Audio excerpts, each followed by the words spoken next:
Welcome to Mysteries and Scandals Kenya. Today we uncover the chilling story of the Goldenberg Scandal, Kenya's greatest financial heist. In the early 1990s, under President Daniel Arap Moi, the government approved massive payments to a company called Goldenberg International. On paper, the company was exporting gold and diamonds, but in reality, Kenya had very little of these minerals. Yet billions of shillings were paid out in claims. It became clear that the scheme was not just an economic trick, it was the largest financial scandal in Kenya's history. If you enjoy stories that expose the hidden truths of our nation, don't forget to like, share, and subscribe. Goldenberg International was run by businessman Kamlesh Patni and his partner James Kanyotu, who at the time was the head of Kenya's Special Branch Intelligence Unit. They convinced the government to reward exporters with a 35% bonus on foreign currency earned. But the exports were fake.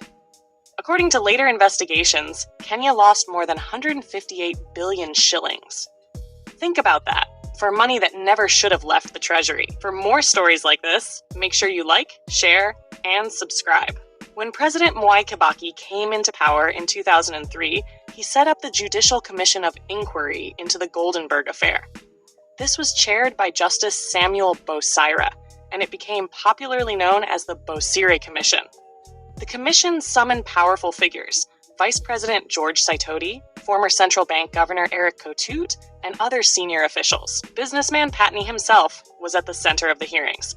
The public followed closely, hoping at last to see justice. If you want to keep following these incredible true stories, please like, share, and subscribe. Courtrooms soon became the battlegrounds. On the 11th of November 2004, the High Court at Milimani Law Courts heard the case of Republic V's Judicial Commission of Inquiry into the Goldenberg affair and others. Judges led by Milton Stephen Asike Makandia examined whether the inquiry itself had acted fairly. Earlier, on the 9th of April 2003, the Court of Appeal in Nairobi heard Judicial Commission of Inquiry vs. Job Kalachi, raising serious concerns of bias and jurisdiction. These dates marked Kenya's attempt to untangle a web of corruption in broad daylight. Don't forget to like, share, and subscribe if you think these court stories matter. By 2006, the High Court began striking out parts of the Bosire report. Justice Joseph Nyamu, joined by Rosalind Wendo and George Dulu, declared that Vice President George Saitoti's rights had been violated and permanently halted his prosecution.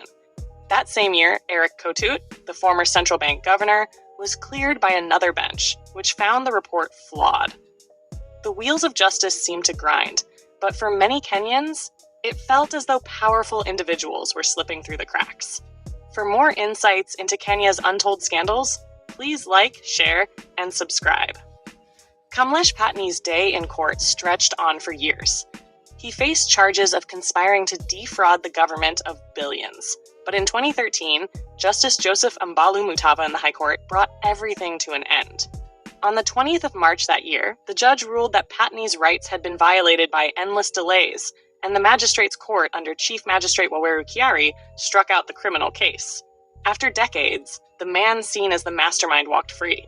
Justice delayed had become justice denied. If you're still with me, take a moment to like, share, and subscribe.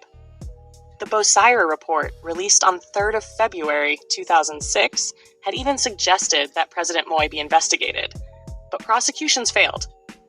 Evidence was challenged, and the courts themselves questioned the fairness of the inquiry.